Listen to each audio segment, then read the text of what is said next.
The air in the courtroom wasn't just cold, it was suffocating thick with the scent of expensive cologne and unspoken contempt.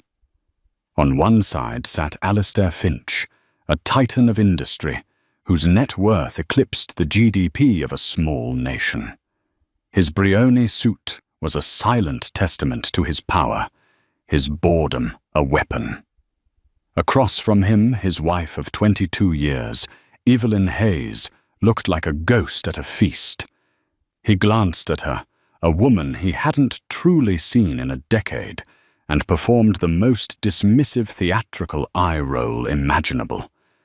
It was a gesture for his lawyers, for the press, a declaration that this whole affair was a tedious inconvenience.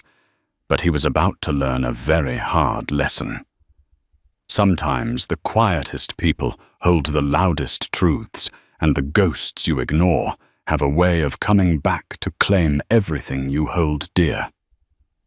The silence in their Fifth Avenue penthouse was a physical presence. It clung to the marble floors, absorbed the light from the floor-to-ceiling windows, and muted the perpetual symphony of New York City below. For Evelyn Hayes, this silence was the soundtrack of her marriage to Alistair Finch.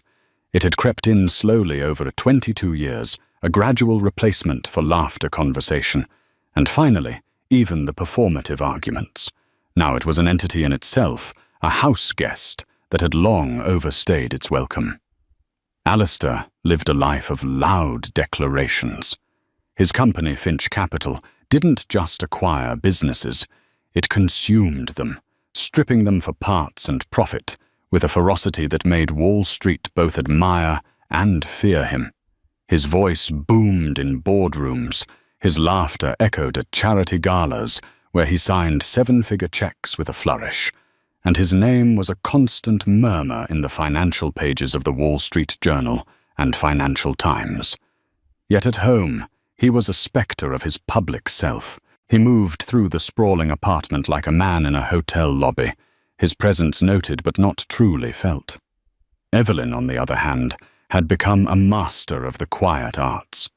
She was the curator of their perfect life, the silent partner in the brand of Alistair Finch.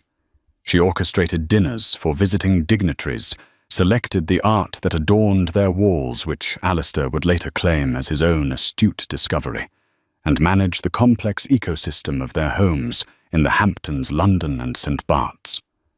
She was in the eyes of their rarefied social circle, the perfect billionaire's wife, elegant, discreet, and utterly unthreatening. The turning point wasn't a single dramatic explosion, but a quiet, soul-crushing realization. It happened on a Tuesday. Alistair was featured in a glossy magazine profile, hailed as a self-made visionary. The journalist asked him about the early days, the genesis of Finch Capital. It was pure grit. Alistair had said, his photo showing him leaning against a skyscraper, the city at his feet. I was working out of a tiny office fueled by coffee and a singular vision. I developed a proprietary analytical model, a way to see value where no one else could. It was my secret sauce. Everything, and I mean everything, grew from that. Evelyn read the words while sitting on a silk-upholstered chaise in her dressing room, a room larger than the apartment she'd lived in before meeting him. His secret sauce, his singular vision. A cold, familiar knot tightened in her stomach. She closed her eyes and saw not their penthouse, but a cramped university library, the scent of old books in the air. She saw herself a brilliant postgraduate mathematics student, hunched over terminal lines of code, glowing green on the black screen. She remembered the thrill of creation as she designed an algorithm, a predictive model for assessing undervalued assets based on non-linear risk factors. It was her thesis, her passion project. She called it Helios because it was meant to shine a light on hidden things. She had shown it to a young, ambitious Alistair Finch, a business student she'd fallen for, who had big dreams, but lacked a truly unique edge. He had been fascinated, mesmerized. "This is it, Ev," he had whispered, his eyes gleaming with an intensity she mistook for love. "This is the key." He'd promised her the world, a partnership in every sense of the word. They would build an era together. She dropped out of her PhD program to support his burgeoning business. The algorithm, her Helios, became the bedrock of Finch Capital. In the whirlwind of their early success, the long hours, the thrilling climb, her contribution was never formalized. It was just our secret, then my secret, and finally it was erased from the story altogether. He had built his kingdom on her intellectual bedrock, and then slowly, methodically, bricked her into its foundations until she was invisible. That Tuesday, reading that article, Evelyn Hayes finally understood. She wasn't living in a gilded cage. She was haunting it. Her decision was as quiet as the life she now led. There was no shouting, no thrown porcelain. She simply picked up her phone and called a number she'd kept for years, a number for a law firm known not for splashy celebrity divorces, but for methodical, complex corporate litigation. "Good afternoon. This is the office of Portia Kane," the receptionist answered. "My name is Evelyn Hayes," she said, her voice steady, betraying none of the seismic shift occurring within her. "I need to schedule a consultation regarding a dissolution of a partnership." Alistair Finch received the news not from his wife, but from his chief legal counsel, a man named Arthur Vance from the powerhouse firm of Whitman and Locke. Arthur was a man who measured his life in billable hours and courtroom victories, and his tone was one of weary annoyance, as if dealing with a minor supply chain disruption. "Alistair, we've received a petition," Arthur said over the phone, the sound of sirens faintly screaming in the background of his call from downtown Manhattan. "It's from Evelyn's counsel. She's filed for divorce." Alistair was in the back of his chauffeured Maybach, scrolling through market reports on a tablet. He didn't even look up. "On what grounds?" "The usual, irreconcilable differences." "Fine." Alistair grunted. "Call her. Offer her the Hamptons house, the flat in Kensington, and a lump sum. Say 20 million. No, make it 25. That's more than generous. I want this handled quietly and quickly. And Arthur," he added a flinty edge to his voice, "remind her about the prenuptial agreement. It's ironclad. She gets what's stipulated, not a penny more." He hung up, dismissing the matter from his mind as easily as he would a bad trade. The prenup drafted by Arthur's predecessors 2 decades ago was his shield. It was a brutal document that clearly demarcated his business assets, Finch Capital, and all its holdings, past, present, and future, as his sole and separate property. Evelyn had her own accounts funded by a generous allowance and certain personal properties. To him, the divorce was a simple transaction, a line item on his personal balance sheet. He underestimated Evelyn, and he vastly underestimated her choice of lawyer. Portia Kane was not the kind of lawyer Alistair was used to. She didn't have a corner office overlooking Central Park. Her firm, Kane and Associates, was housed in a modest but respectable building in Midtown, one that valued discretion over ostentatious displays of wealth. Portia was sharp in her late 40s, with an encyclopedic knowledge of contract and intellectual property law. She had made her name dissecting corporate structures and finding the hairline fractures that others missed. When Evelyn Hayes walked into her office, Portia saw not just a scorned wife, but a foundational partner whose contribution had been deliberately and systematically obscured. Their first meeting was in a conference room that smelled of coffee and legal texts. Evelyn dressed in a simple navy blue dress that cost more than Portia's monthly mortgage, but was worn without a hint of arrogance, laid out the story. She spoke not with bitterness, but with the quiet precision of an academic. She didn't talk about lonely nights or cancelled dinners. She talked about code, about mathematical models, about the architecture of an algorithm. He didn't steal a recipe for a cake. Ms. Kane. Evelyn finished, her hands resting calmly on the polished table. He took the blueprint for the entire factory. Portia listened, her pen motionless. When Evelyn was done, Portia looked at her for a long moment. Mrs. Hayes, Evelyn. The prenup is on its face formidable. Alistair's lawyers at Whitman & Locke are the best money can buy. They will argue that Finch Capital is his creation, his labor, his genius. They will paint you as a kept woman who is now trying to cash in. I am aware of how I will be perceived, Evelyn said softly. To win, we can't just challenge the prenup. Portia continued, leaning forward. That's a losing battle. We have to recontextualize the entire marriage. We have to prove that Finch Capital isn't just a marital asset, but the product of a business partnership that predates the formal incorporation, a partnership where your intellectual property was the primary seed capital. We need to prove that the prenup itself was signed under fraudulent pretenses because he intentionally misrepresented the nature of the business's origins. Alistair's initial offer of $25 million was delivered via a sterile email from a junior associate at Whitman & Locke. It was rejected with a two-word response from Portia Kane, utterly unacceptable. This amused Alistair. He saw it as posturing. He instructed Arthur Vance to increase the offer to $35 million, plus the art collection, minus the Basquiat.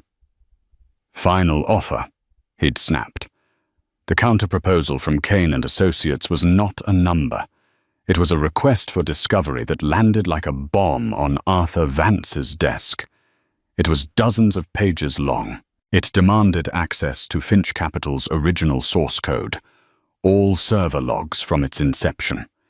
Every version of the core analytical software, all internal emails between Alistair Finch and his original development team, and Evelyn's complete academic records and research papers from her postgraduate studies. Arthur Vance called Alistair immediately. This is not standard divorce procedure, he said, his voice laced with concern for the first time. This is a corporate deep dive. Her lawyer, this Portia Kane, she's not playing the spousal support game. She's coming for the company. Alistair laughed, a harsh, humorless sound. Let her. There's nothing to find. The code has been rewritten 100 times over. The original servers are probably beer cans by now. It's a ghost hunt. Stall them. Bury them in paperwork. Bleed her dry. How much can she possibly have in her war chest? It was a question he should have asked himself more seriously. For 22 years, Evelyn had managed their household budgets with the same analytical mind that had designed Helios. She had saved, invested quietly, and built a small but significant fortune of her own, completely separate from Alistair's largesse. She wasn't just a scorned wife. She was a patient, well-funded adversary. The battle lines were drawn. On one side, the colossus of Whitman & Locke, armed with Alistair's billions and an iron-clad prenup.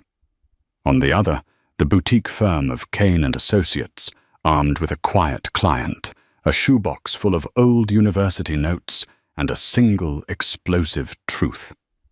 Alistair, blinded by his own myth, saw it as a skirmish. He had no idea he was already standing on the epicenter of an earthquake of his own making. The discovery process was a war of attrition. Whitman & Locke, acting on Alistair's command, turned it into a masterclass in obfuscation. They delivered truckloads of documents, literally. Boxes upon boxes of printed-out irrelevant paperwork were sent to Portia Kane's office, a tactic designed to bury her small team and drain Evelyn's resources.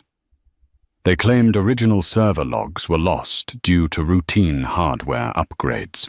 The company's original source code, they argued, was a trade secret of such monumental importance that revealing it even under seal would pose an existential threat to Finch Capital. Alistair watched the proceedings with detached amusement.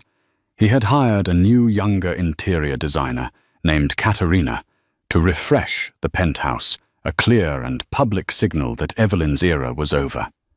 He was seen with Katerina at charity events, her youth and overt adoration a stark contrast to Evelyn's quiet dignity. The press ate it up, painting the narrative exactly as Alistair intended, the dynamic billionaire moving on from his staid older wife. Meanwhile, in a rented office space that smelled of ozone and dust, Evelyn and Portia's team were engaged in a digital archaeological dig. They had Evelyn's original handwritten notes from her postgraduate work, pages filled with complex equations and flowcharts that mapped out the logic of her Helios algorithm. The problem was linking these theoretical notes to the multi-billion-dollar machine that was Finch Capital. "They're stonewalling us on the source code, Evelyn," Portia said, one late night rubbing her tired eyes. They were surrounded by whiteboards covered in diagrams. "The judge is getting impatient. Without a direct link, your notes are just that, notes. We need a ghost in the machine. A fingerprint you left behind." Evelyn stared at a diagram she had drawn, a representation of the core logic loop of Helios. "When I first wrote it," she said slowly, her mind drifting back 2 decades, "I embedded a signature, a comment in the code. It was a line from a poem, from Ovid, Gutta cavat lapidem, a drop of water hollows a stone. It was a reminder to myself that persistent small efforts could solve a massive problem." Portia's eyes lit up. "A comment? That's perfect. It's non-functional. It would have no reason to be removed during a routine code update unless someone was actively trying to erase its origin." "But Alistair knew about it," Evelyn countered, her hope dimming. "He used to joke about my sentimental code. It would have been one of the first things he'd have instructed his programmers to scrub." The key, they realized, wasn't just in the code, but in the people. Portia's investigators began tracking down the original programmers who worked at Finch Capital in its infancy. Most had signed draconian non-disclosure agreements and were either too scared or too well compensated to talk. One name, however, stood out: Gregory Shaw. He was Alistair's first chief technology officer, the man tasked with turning Evelyn's academic algorithm into a commercial product. Gregory had left Finch Capital 10 years ago under a cloud of rumors. Some said he'd had a falling out with Alistair. Others said he'd cashed out and simply retired. He now lived a quiet life in rural Vermont, running a small artisanal woodworking shop. Portia flew to Vermont herself. She found Gregory in a barn that smelled of sawdust and pine. His hands, once deft on a keyboard, now covered in wood stain. He was wary, his face a mask of practiced neutrality. "I'm not interested in getting involved in Alistair's dramas," Gregory said, not looking up from a piece of maple he was sanding. "This isn't about drama, Mr. Shaw," Portia said calmly. "It's about attribution. It's about Evelyn Hayes." At the mention of Evelyn's name, Gregory stopped sanding. He looked at Portia for the first time, his eyes holding a deep, ancient weariness. "Evelyn," he said, the name sounding foreign on his lips. "I haven't thought about those days in a long time. We believe her original algorithm Helios contained a digital signature, a line from Ovid," Portia pressed gently. Gregory put the piece of wood down and wiped his hands on a rag. "Gutta cavat lapidem," he murmured, a ghost of a smile on his face. Yes, it was there, elegant. We all admired it. He paused, his expression hardening. And yes, Alistair ordered it removed, along with any other academic artifacts. He wanted the code to be sterile. His. "Can you testify to that?"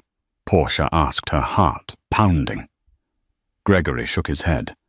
"It's my word against his. Alistair would bury me in litigation. He'd paint me as a disgruntled employee." It seemed like another dead end. Portia returned to New York, dejected. But her visit had stirred something in Gregory Shaw. For 10 years he had lived with the quiet shame of his complicity. He had watched Alistair take sole credit for a piece of genius that wasn't his, and he had taken a handsome payout to remain silent. A week later, a small anonymous package arrived at Portia Kane's office. Inside was a single old-school zip disk and a handwritten note with 3 words, "Check the metadata." Portia's tech team, a pair of brilliant young forensic analysts, carefully accessed the contents of the disk. It contained what appeared to be an early archived backup of the Finch Capital code base. When they ran a search for the Ovid line, they found nothing. It had been scrubbed just as Gregory had said. "It's a bust," one of the analysts said, disappointed. But Evelyn, who was in the room, leaned closer to the screen. "Wait.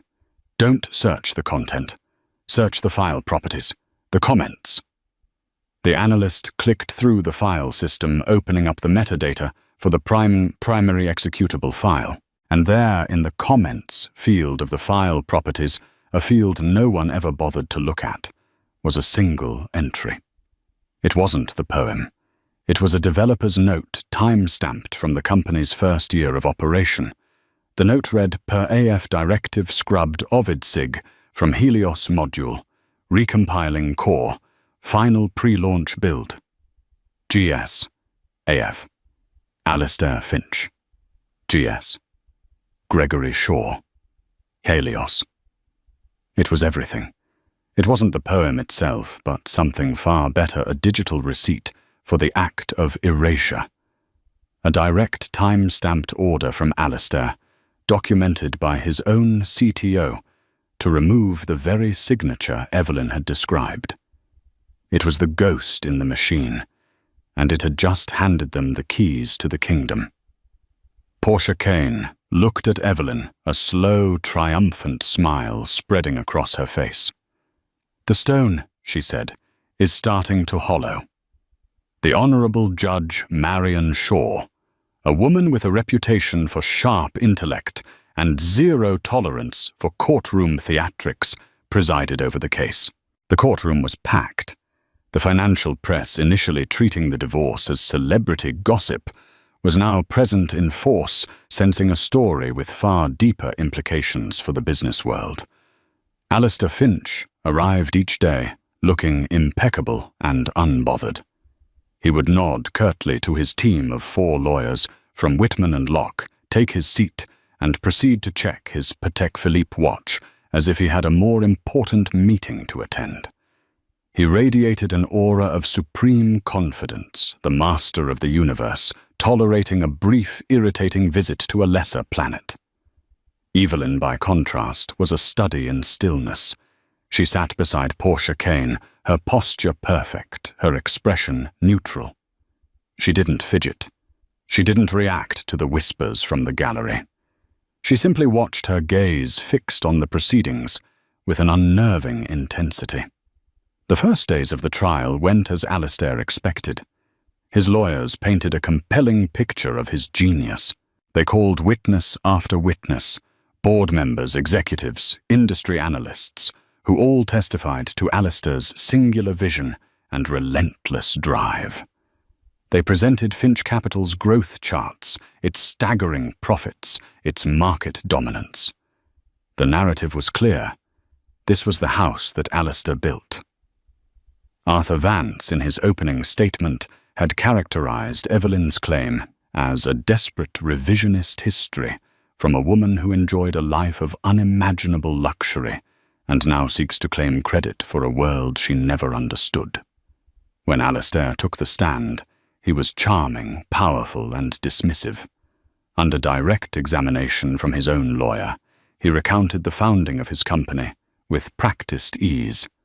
"Yes, my former wife was a student when we met," he said, his tone patronizing. "She was bright, of course, but her work was purely academic, theoretical.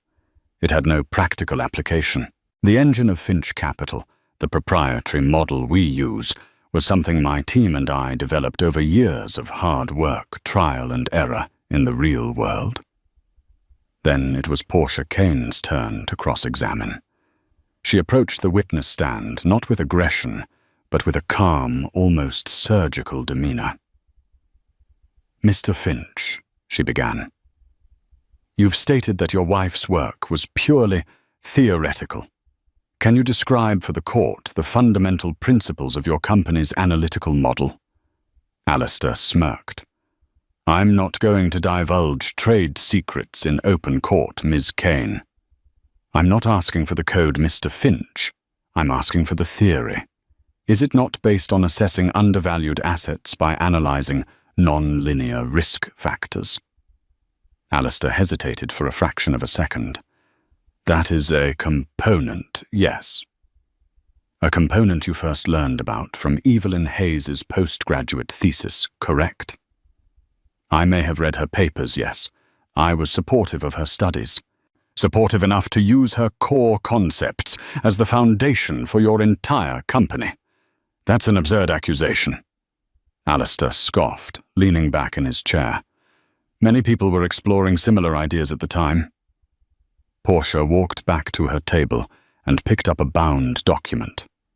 "This is a copy of your wife's thesis, Mr. Finch, the one she never completed because she left her PhD program to support you. On page 87, she outlines a specific logic loop for processing market data volatility. Can you explain to the court how that differs from the initial logic loop used in Finch Capital's first software build?" The lawyers from Whitman and Locke jumped to their feet, shouting objections. "Speculation calls for expert testimony. The witness is not a software engineer." Judge Shaw sustained the objection, but a seed of doubt had been planted. Portia continued chipping away at his story piece by piece. She brought up his initial tiny office, his lack of startup capital, his absence of any prior coding or advanced mathematical experience. The climax of the day, the moment that would be endlessly replayed on news clips, came during Evelyn's testimony. She took the stand. Her voice quiet but clear. She didn't speak of betrayal or heartache. She spoke like a scientist. She explained her algorithm, Helios, its name, its purpose. She described showing it to Alistair, his excitement, his promises of partnership. As she spoke, Alistair watched her, his mask of bored indifference beginning to slip. He saw a woman he did not recognize. This was not the silent, compliant wife who organized his dinner parties. This was the brilliant, focused woman he had met decades ago, the one whose mind had so fascinated him before he decided her utility had expired. Evelyn was explaining the digital signature she had embedded in the code, the line from Ovid. "It was my way of signing my work," she said simply. "A little piece of me inside the logic." It was at that moment that Alistair did it. Perhaps it was the stress, the public challenge to his carefully constructed myth, or simple, unadulterated arrogance. As Evelyn spoke of her little piece of his empire, he looked over at his lead counsel, Arthur Vance, and rolled his eyes. It was a slow, deliberate, contemptuous gesture, a silent communication that said, "Can you believe this nonsense?" He thought it was a private moment. He was wrong. Every single member of the jury saw it. Judge Shaw saw it.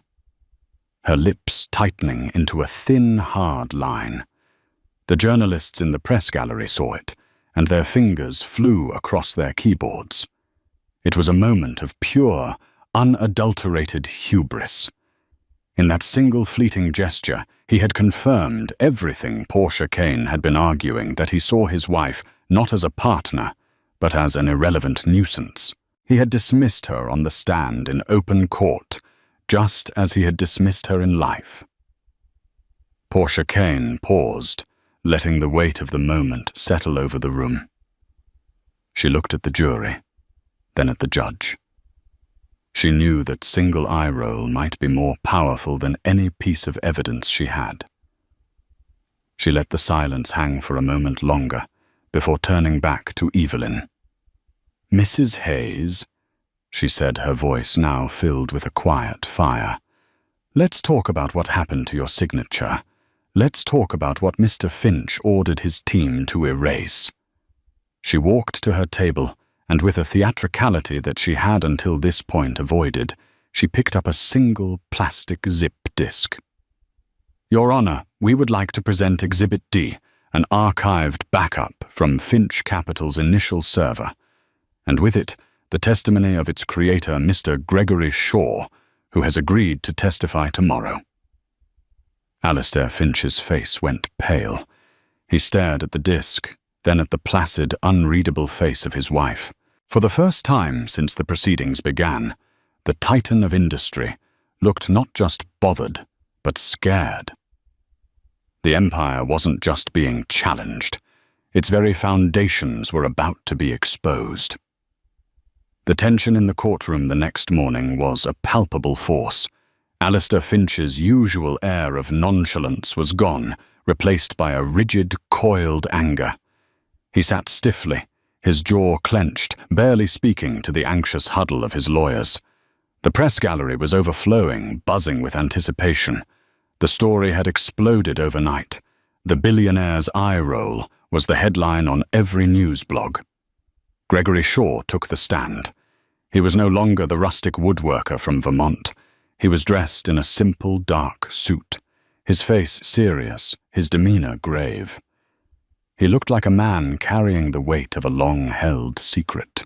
Portia Kane began her examination, gently establishing Gregory's credentials, his role as the first CTO of Finch Capital, his intimate knowledge of the company's foundational code. Then she guided him back to the beginning.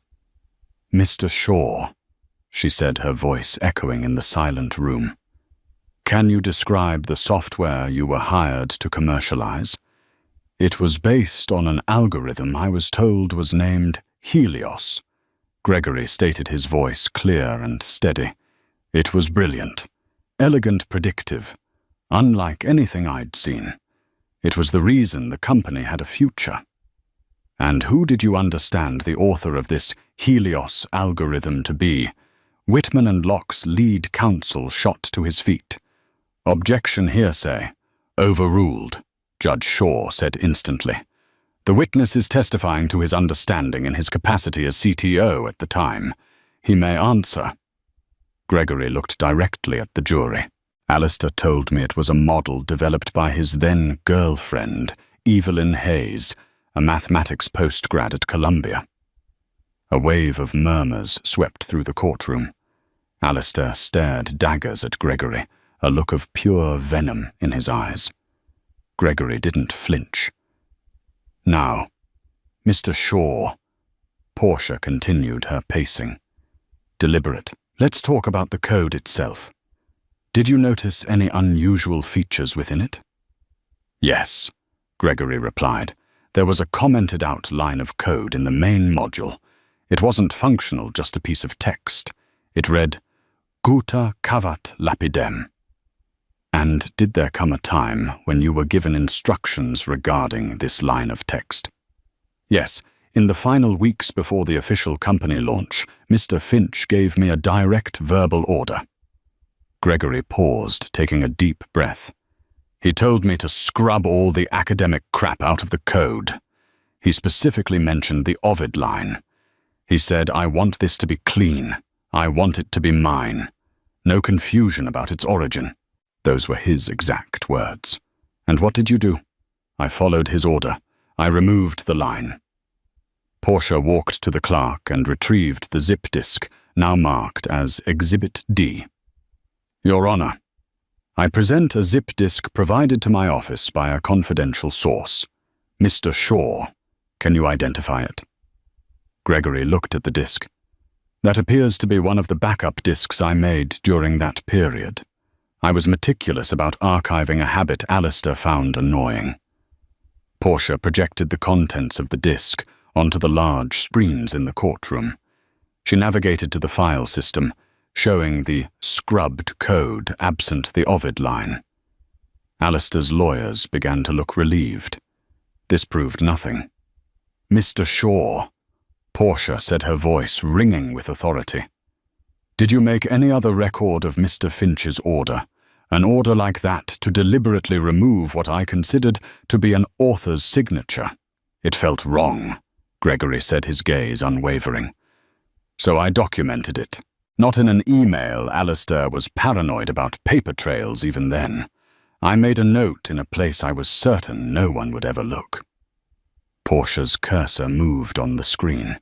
It hovered over the primary executable file, the compiled heart of the program. She right-clicked, then selected Properties. A dialog box appeared. She clicked on the Summary tab. And there it was, for the entire court to see projected 10 feet high. A small overlooked text field labeled Comments. Inside it, the time-stamped note, per AF directive, scrubbed Ovid sig from Helios module. Recompiling core. Final pre-launch build. GS. It was the Rosetta Stone of Alistair's great lie. A digital artifact perfectly preserved that documented not just the existence of Evelyn's signature, but the explicit intentional act of its removal ordered by Alistair Finch himself. It proved everything. It proved Evelyn's authorship.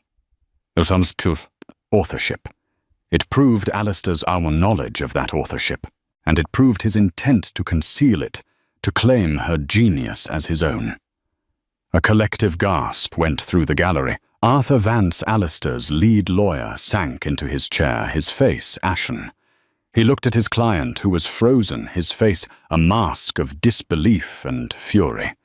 The bravado, the arrogance, the carefully constructed myth of the self-made man. It had all evaporated in the glow of a single line of text from a 2-decade-old metadata field. Portia Kane let the image hang on the screen, a silent monument to Evelyn's vindication. She turned not to the witness, but to face Alistair Finch directly. "Mr. Finch," she said, her voice cutting through the stunned silence. "You called my client's claims absurd. You told this court her work was theoretical. You rolled your eyes at the very mention of her contribution. Does this," she said, gesturing to the screen, "look theoretical to you? Or does it look like fraud?" Alistair Finch said nothing. He simply stared at the screen, at the ghost in the machine that had come back to haunt him. In that moment, he wasn't a billionaire titan. He was just a man who had been caught. The gavel was about to fall, and he knew with chilling certainty that it would not be a quiet sound. The days following the reveal of the metadata felt like a slow-motion demolition. Alistair Finch's legal team, once a formidable wall, now looked like a pile of rubble. Their motions were listless, their objections half-hearted. The energy had been sucked out of their case, replaced by the grim reality of inevitable defeat. The trial concluded swiftly. Closing arguments were a formality. Portia Kane methodically pieced together the narrative from Evelyn's brilliant thesis to Alistair's calculated erasure, culminating in the damning evidence from the zip disk. "This case," Portia concluded, her gaze sweeping across the jury, "is not about a marriage ending. It is about a partnership that was never honored. It is not about a wife seeking alimony. It is about a founder seeking her rightful stake in the empire she helped create. Evelyn Hayes is not asking for a piece of Alistair Finch's success. She is demanding her share of their success. When Arthur Vance gave his closing, it was a pale shadow of his confident opening. He spoke of Alistair's business acumen, his years of work, but he couldn't erase the image of the metadata note. He couldn't undo the eye roll. He was trying to wallpaper over a crater. It took the jury less than 3 hours. The final day in court was a media circus. Alistair arrived looking haggard. The Brioni suit was still perfect, but the man inside it was frayed. He had dark circles under his eyes, and the hand that held his briefcase trembled slightly. Evelyn entered with the same quiet dignity she had maintained throughout, but now there was a light in her eyes that hadn't been there before. Judge Marion Shaw entered, and a hush fell over the room. She looked at the jury foreman, then at the documents in her hand. She dispensed with the usual preamble, her voice crisp and devoid of emotion. On the matter of the prenuptial agreement, Judge Shaw began. This court finds that the agreement was predicated on a fraudulent misrepresentation of the foundational assets of the business known as Finch Capital. Mr. Finch knowingly and deliberately concealed the material contribution of Ms. Hayes, thereby rendering the terms concerning the division of business assets null and void. Alistair flinched as if he'd been struck. His entire defense, his ironclad shield, had just been vaporized. Judge Shaw continued, her eyes scanning the courtroom before settling on Evelyn. This court finds that Ms. Hayes was not merely a supportive spouse, but a de facto founding partner of Finch Capital. Her intellectual property, the algorithm codenamed Helios, constituted the primary and essential seed capital for the venture. She paused, letting the words sink in. The silence was absolute. Alistair stared at the judge, his mouth slightly agape, a look of utter incomprehension on his face. This was not happening. This could not be happening. Then Judge Shaw delivered the final devastating blow. She looked past the lawyers, past the gallery, directly at Evelyn Hayes, who sat perfectly still. Therefore, the judge declared, her voice ringing with finality, the court rules that the entirety of Finch Capital and all its subsidiary assets are to be considered joint property. Pursuant to the laws of this state regarding the dissolution of a partnership without a valid operating agreement, the assets are to be divided equally. She looked at Alistair, then back to Evelyn, and then came the words that would echo across Wall Street for years to come. "Ma'am," Judge Shaw said, a flicker of something that might have been respect in her eyes. "You own half his assets now." The sound in the room was a sudden, sharp intake of breath from 100 different people.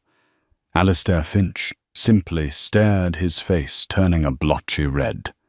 The theatrical eye roll in court felt like a lifetime ago. He had rolled his eyes at the woman who was now, by judicial decree, his equal partner, a 50% owner of his life's work. The woman he had erased now held the power to erase him. He shot to his feet, his chair scraping loudly against the floor. "This is insane, an outrage!" he roared, his voice cracking. "I will appeal. I will bury you in appeals until you are dust." "Mr. Finch, control yourself," Judge Shaw ordered, banging her gavel, but the sound was lost in the chaos. Reporters were scrambling, shouting questions. Alistair's lawyers were trying to restrain him. Through it all, Evelyn Hayes did not move. She didn't smile in triumph. She didn't cry in relief. She simply watched the man who had tried to make her invisible completely unravel. As he was led away by his legal team, still shouting threats, his eyes met hers across the courtroom. In his gaze, she saw shock, rage, and for the first time in 22 years, raw, undiluted fear. The immediate fallout was cataclysmic. News of the verdict hit the markets like a shockwave. Finch Capital's stock, where it was publicly traded in subsidiary forms, plummeted. Lenders grew nervous. Competitors like Blackstone and KKR began circling like sharks that smelled blood in the water. Alistair's net worth was effectively cleaved in two, a loss of billions of dollars in a single sentence. That evening, Evelyn sat not in the silent penthouse, but in Portia Kane's office, sipping a cup of tea. Her phone had been buzzing incessantly with calls from bankers, wealth managers, and journalists. "He'll fight," Evelyn said quietly, looking out at the city lights.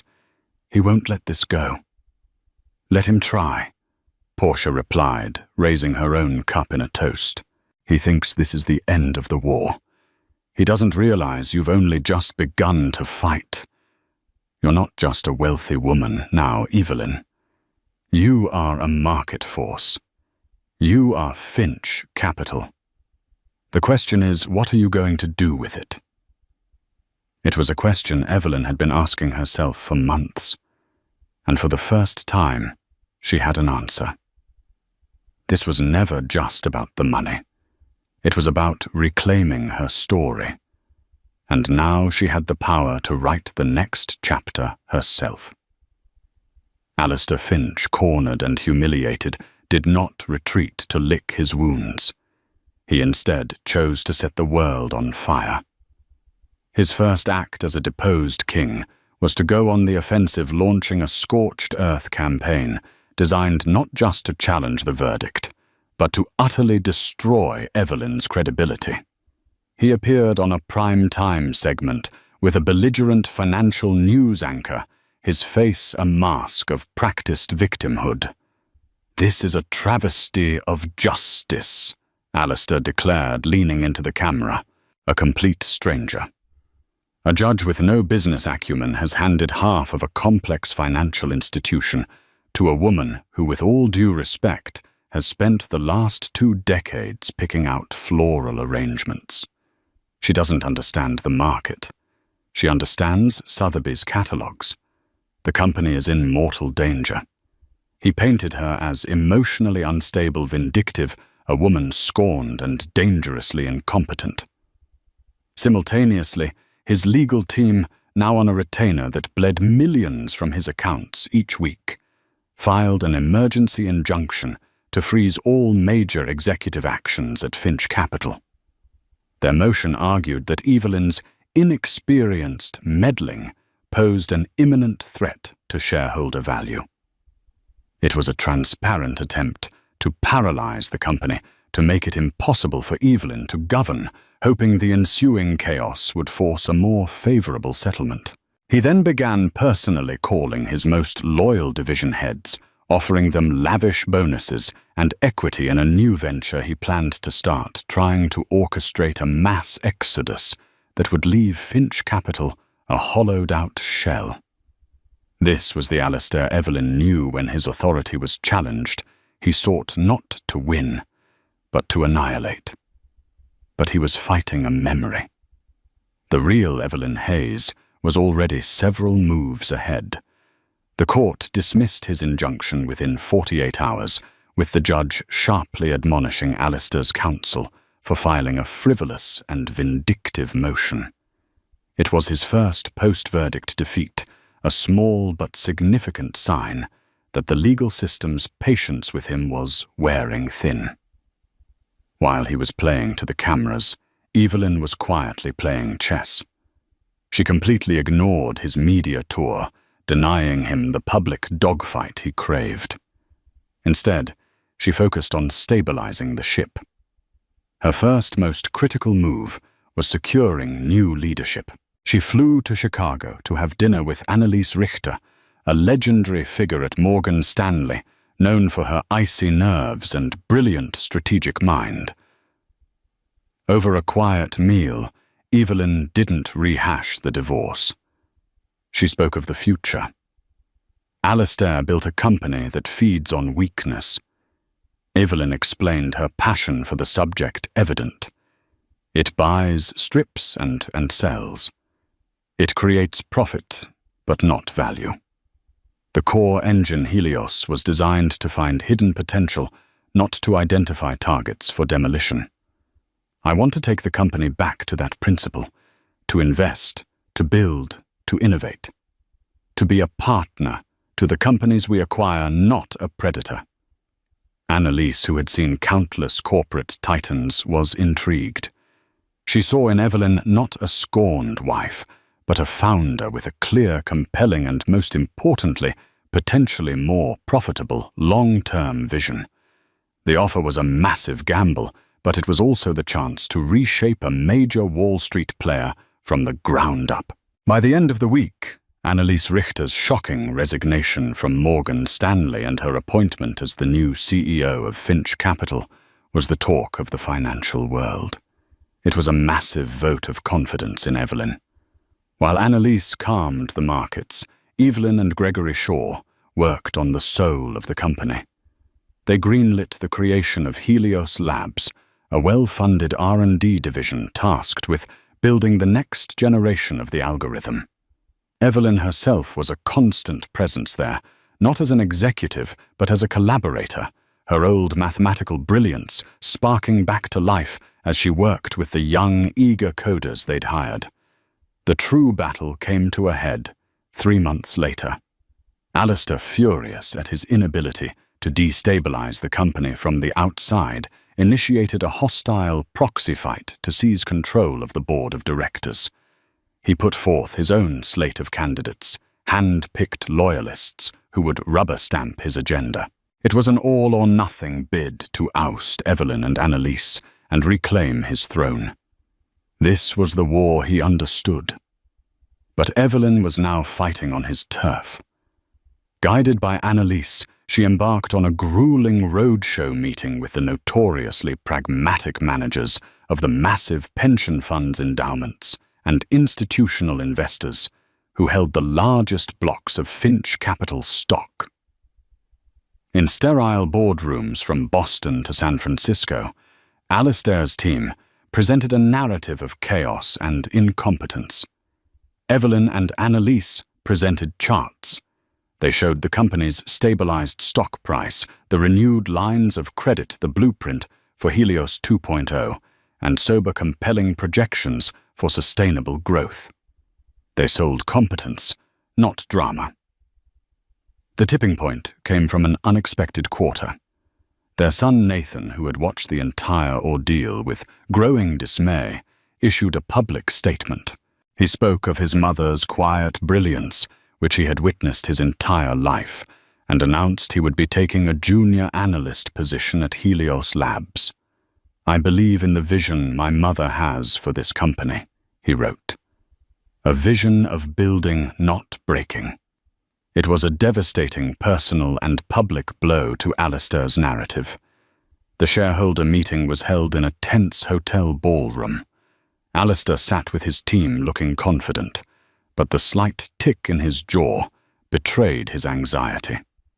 When the independent auditor stepped to the podium to announce the results of the proxy vote, the room was silent. Evelyn's slate of directors had won not by a narrow margin, but by a landslide of over 70%. The institutional money had spoken. They had chosen Evelyn's future over Alistair's past. He had been defeated publicly and overwhelmingly by the very rules of the corporate world he revered. A week later, he requested a meeting. He entered the 60th floor boardroom to find Evelyn, Annalise, and Gregory waiting for him.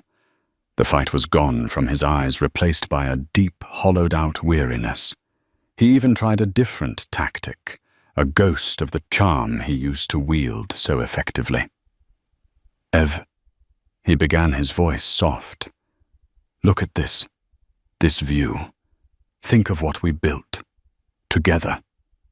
Don't let it end like this." Evelyn looked at him, her expression unreadable. "It didn't have to end like this, Alistair. But your choices after the verdict made this outcome inevitable. She pushed a thick, bound document across the polished mahogany table. This isn't an emotional appeal. This is a balance sheet. Inside was a detailed analysis compiled by Annalise's team. It showed in stark, undeniable figures the cost of his war, the millions in legal fees, the drop in stock value directly attributable to his media attacks, and the proxy battle, the cost of the talent he'd tried and mostly failed to poach. Your actions have cost this company an estimated $900 million in enterprise value. Evelyn said, her voice clinical, precise. You have actively damaged the asset you were fighting for. She then slid a second, much thinner folder across the table. This is the board's formal offer to buy out your 50% stake. The price is based on today's valuation, a valuation you yourself helped to diminish. It's enough for you to live any life you want. But you will be out. Completely. He stared at the documents, the numbers swimming before his eyes. It was a checkmate, delivered not with passion, but with cold, hard math. He had been beaten by the two things he thought he owned his company, and the woman he had dismissed. With a hand that trembled with suppressed rage, he uncapped a pen, flipped to the last page of the buyout agreement, and signed his name. He didn't say another word. He simply stood up, a ghost in the house he had built, and walked out of the boardroom and out of their lives forever. Evelyn watched him go, then took a deep breath. She didn't look at the buyout agreement. She looked at Gregory and Annalise. A slow smile spread across her face. Well, she said, I believe Helios Labs has a budgeted meeting. Let's get to work. She was no longer just the owner of half his assets. She was the sole architect of her own, and a new, more thoughtful empire was just beginning to rise. And so Evelyn Hayes's story serves as a powerful, real-world reminder that a person's worth can never be truly erased, no matter how deeply it's buried. It's a testament to the fact that intellect, patience, and unwavering belief in one's own truth can be the most formidable assets of all. Alistair Finch's empire was built on a lie, and in the end, it was the quiet, persistent truth that brought the walls crashing down. It wasn't about a wife taking half. It was about a creator reclaiming her masterpiece. This story shows us that the most significant victories aren't always loud, but they are the ones that reshape the world and restore a balance that was long overdue. Picture a sprawling driveway lined with century-old oak trees, their branches forming a grand, shadowy canopy. At the end of this quiet approach stands the majestic Beauclair mansion, its marble columns gleaming under the moonlight. In the hush of midnight, a sleek black limousine pulls up to the front steps, delivering the triumphant millionaire Donovan Pierce. He's not alone. Clinging to his arm is Serena Quinn, a dazzling model with secrets of her own. Donovan steps out, brimming with confidence, prepared to flaunt his latest conquest. Little does he know, behind those massive double doors, his pregnant wife already waits, with a pair of earth-shattering surprises. Donovan Pierce was born in Santa Barbara, California, in the early 1980s. He was the youngest son of a middle-class family whose only luxury was a subscription to National Geographic. His parents, Randall and Josephine Pierce, both taught at the local community college. Though they were hardly wealthy, they instilled in Donovan the idea that knowledge could open doors that money alone could never pry open. Donovan, a sharp-eyed, wiry kid with a stubborn streak, found solace in reading about faraway lands. He dreamed of traveling to Africa, exploring the Amazon, and someday having enough money to live in a grand estate of his own. In high school, Donovan's natural charm made him popular among peers. Though not an exceptional athlete, he excelled in debate and showed a fierce determination to win any argument. Teachers praised him for his intelligence and tenacity, but behind the confident demeanor lay an unsatisfied hunger. He wanted more, always more. This insatiable thirst for success would become his defining trait, one that propelled him through life at breakneck speed. By the time he graduated, Donovan had his sights set on Stanford University. Through scholarships and financial aid, he secured enrollment in the prestigious institution. There, he fell in love with economics and business. By senior year, he was running an investment club with 40 members. They pooled their modest funds and tested the volatile waters of the stock market. Donovan didn't just want to break even, he wanted to crush the market. Armed with cunning strategies and long nights studying charts, he managed to bring their returns to remarkable heights. Word spread about his uncanny ability to see market trends before they became mainstream. Upon graduation, Donovan accepted a position at a well-known financial firm in New York. Only 22, he was already sitting in conference rooms with high-profile clients, including the likes of Warren Buffett's associates and other billionaires scouting fresh talent. Donovan took every opportunity he could to glean wisdom from these industry titans. His nights were spent with spreadsheets, analyzing stock movements, and his days were consumed by endless networking. Over the next decade, Donovan rose to prominence. He founded his own investment firm, Pierce Capital Management, and took his net worth from a humble few $1,000s to tens of millions, then hundreds of millions. Eventually, his name appeared on the covers of financial magazines. He became a recognized figure, invited to speak at conferences worldwide. Yet Donovan's ambition was boundless. He set his eyes on surpassing every record in the book and building a personal life that reflected his success. It was during this lofty ascent that he met Elizabeth Radcliffe, a descendant of old money. Elizabeth was a well-educated philanthropist, known for championing causes related to women's health. She was radiant in a quiet way, elegant, thoughtful, and with a moral compass that ran deeper than Donovan's relentless drive. Her mother, Caroline Radcliffe, was once part of a philanthropic circle involving the late Princess Diana, donating to charitable organizations across Europe.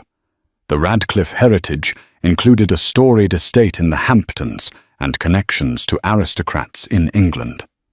Donovan was attracted to Elizabeth's poise and the air of dignity she carried wherever she went. Their relationship started gently long walks by the shoreline in East Hampton, quiet dinners at exclusive clubs, intellectual discussions about the future of finance and philanthropy. Before long, Donovan realized that Elizabeth wasn't just another accessory to be paraded around. She was a pillar of wisdom and stability, someone who kept him tethered to his humanity when greed tugged him off-center.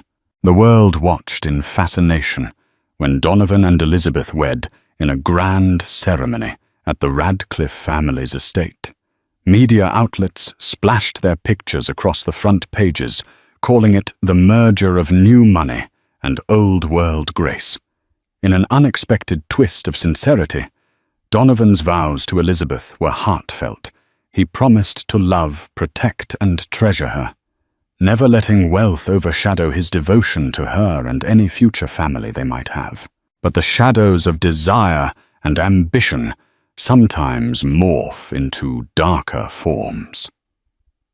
Even as Donovan soared to greater financial heights, he found himself haunted by a restless energy. He wanted excitement, passion, anything to satiate an appetite for novelty that neither Elizabeth's serene presence nor his legitimate business triumphs could fully feed. And so the seeds of betrayal were sown. Elizabeth's life had revolved around philanthropic ventures long before she met Donovan. But her marriage brought new challenges. She struggled to find a balance between supporting Donovan's insatiable ambitions and preserving her own identity.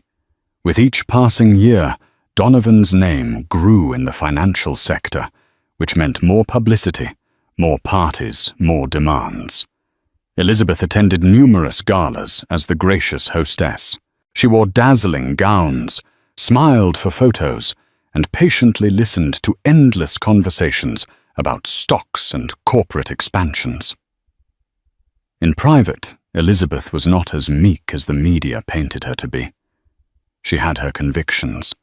She often confronted Donovan about certain investments that seemed questionable, environmentally damaging ventures, profits extracted from borderline unethical deals. Donovan would smile and reassure her that everything was within legal bounds. "This is how we fund your charities," he teased. "We do well, and then we do good." Most of the time, Elizabeth would sigh, letting the conversation fade. She recognized that Donovan's approach to business was a far cry from her father's genteel style. Still, she believed in her husband's underlying decency. Years into the marriage, Elizabeth yearned for a child. At first, Donovan brushed off the topic. "Let's solidify the business," he would say. "Let me cross a few major milestones, and then we'll talk about starting a family." Deep down, Elizabeth suspected Donovan was afraid to be pinned down by the responsibilities of fatherhood. He thrived on risk spontaneity and the freedom to jet off to Europe or Asia at a moment's notice if a deal demanded it.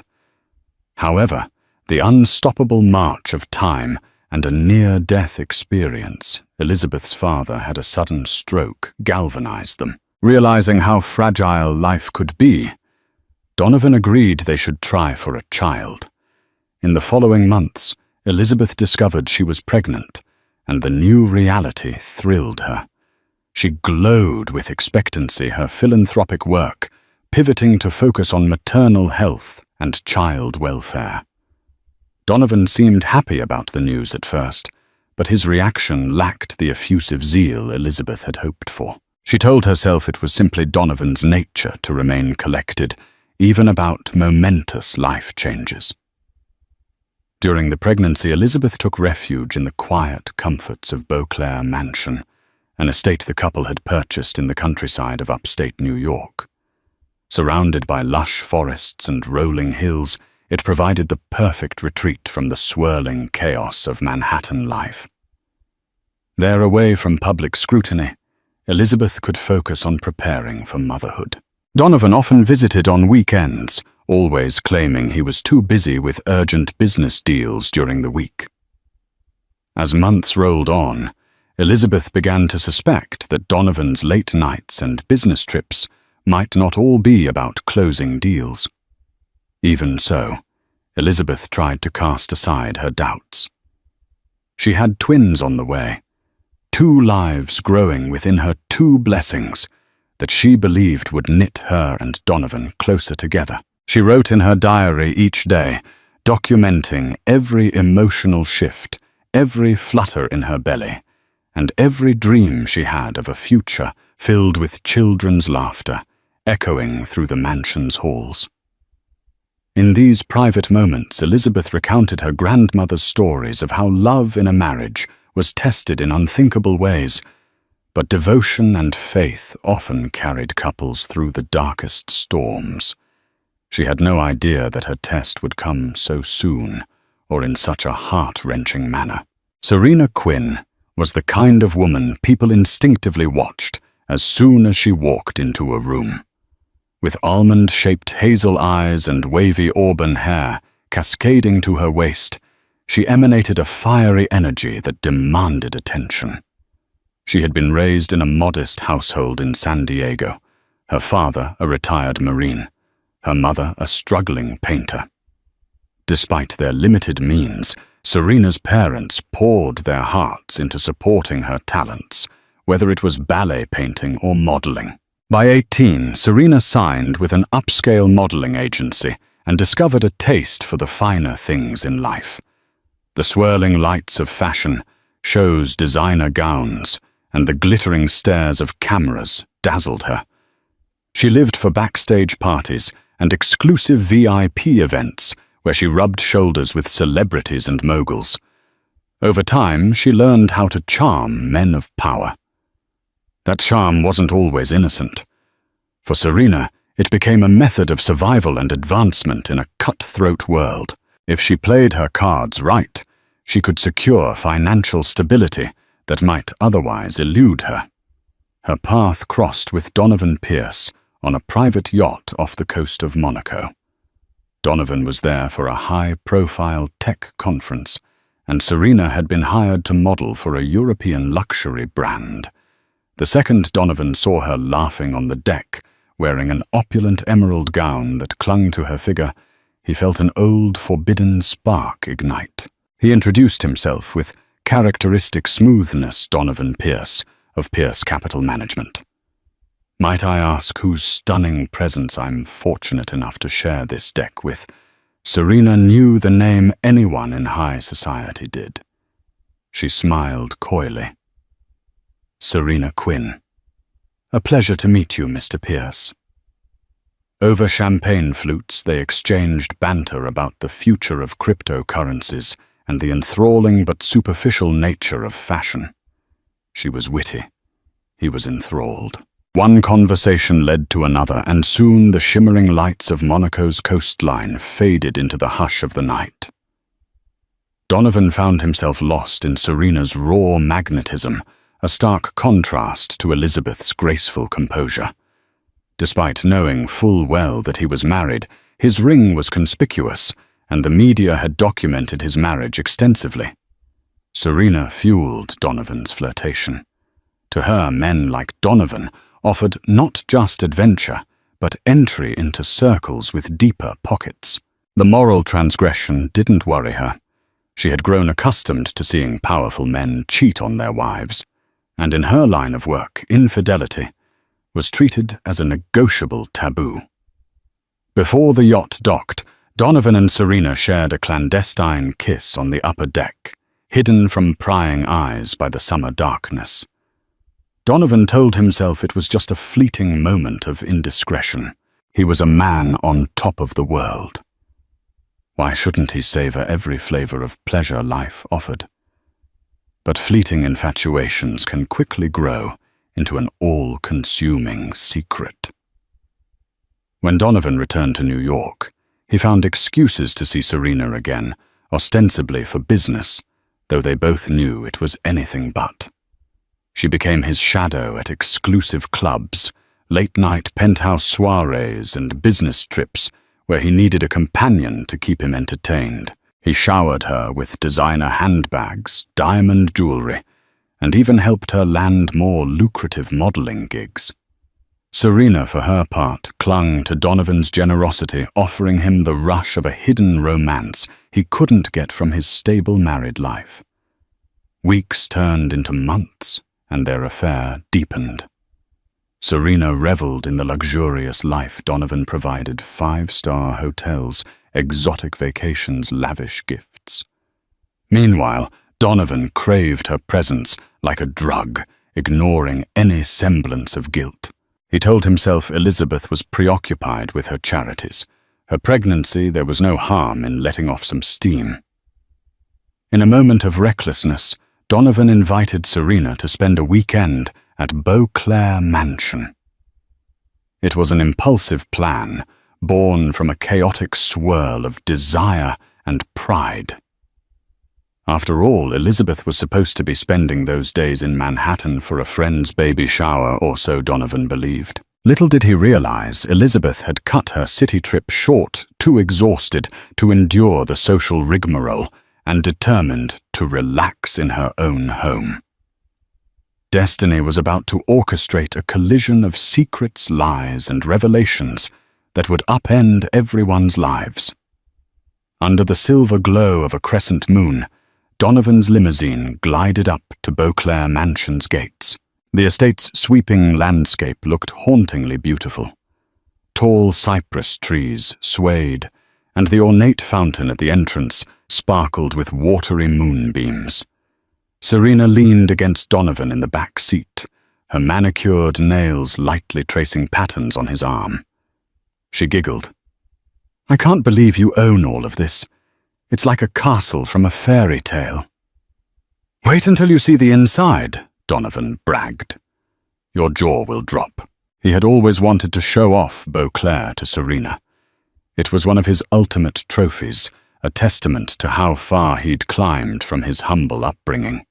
He had told the chauffeur to arrive late, betting that the staff would be minimal at this hour. Normally, Elizabeth might have been at the mansion, but Donovan was confident she was in Manhattan until Monday. He anticipated a weekend of unrestrained passion and indulgence, free from prying eyes and moral repercussions. To ensure privacy, Donovan had earlier texted Mrs. Hathaway, Beauclair's long-standing housekeeper, telling her to take Sunday off. He explained that he had a private gathering with an important client. Mrs. Hathaway dutifully obeyed, leaving only a skeleton crew on night duty.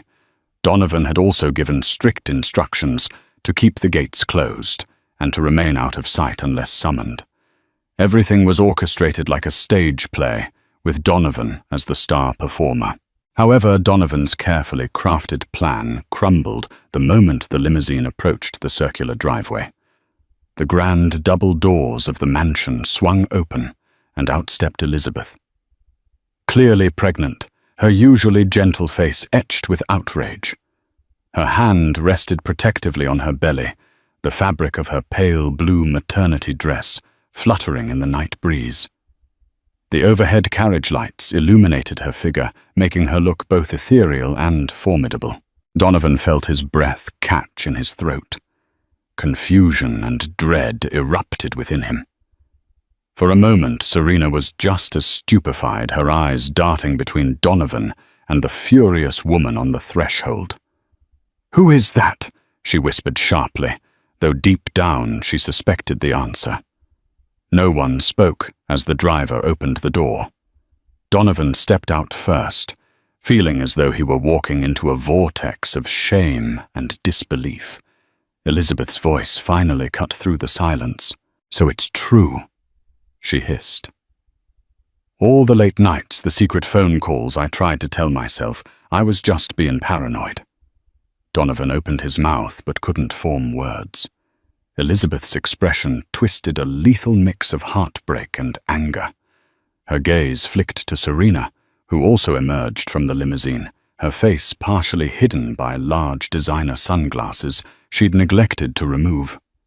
For a second, Serena contemplated slinking back inside the car, but she was too frozen to move. Beneath the mansion's elegant facade, the entire world was about to unravel. Inside Beauclair's sweeping foyer, marbled floors gleamed under a chandelier of crystal teardrops. Donovan stood rooted near the grand staircase, Serena a few feet behind him, feeling acutely like an intruder.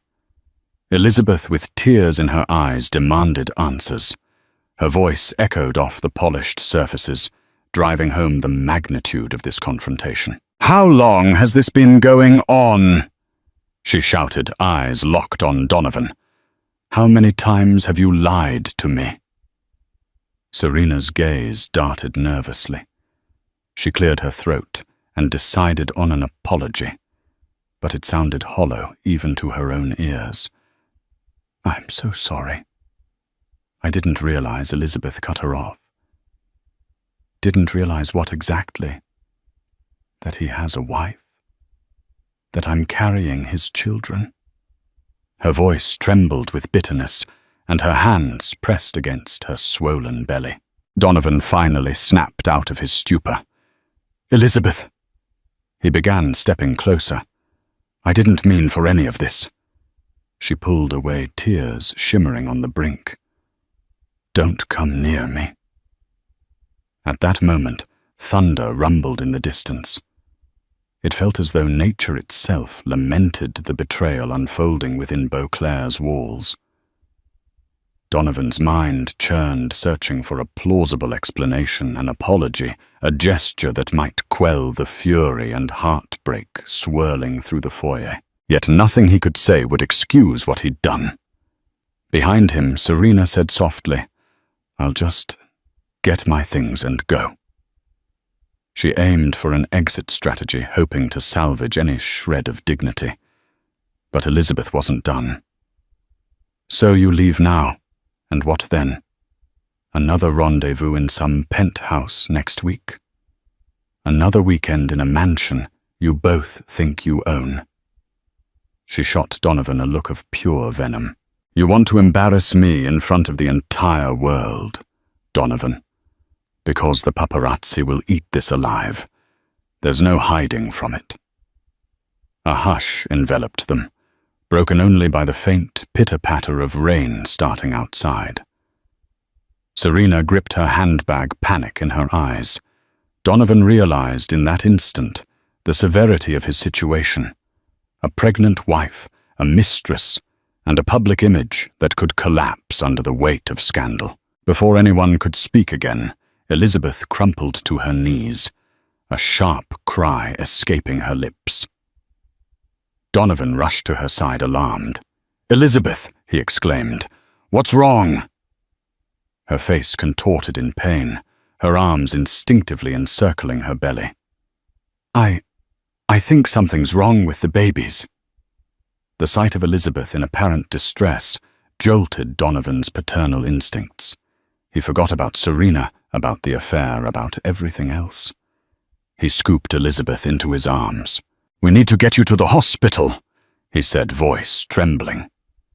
At his instruction, the still-present chauffeur quickly rearranged plans to drive to the nearest emergency room.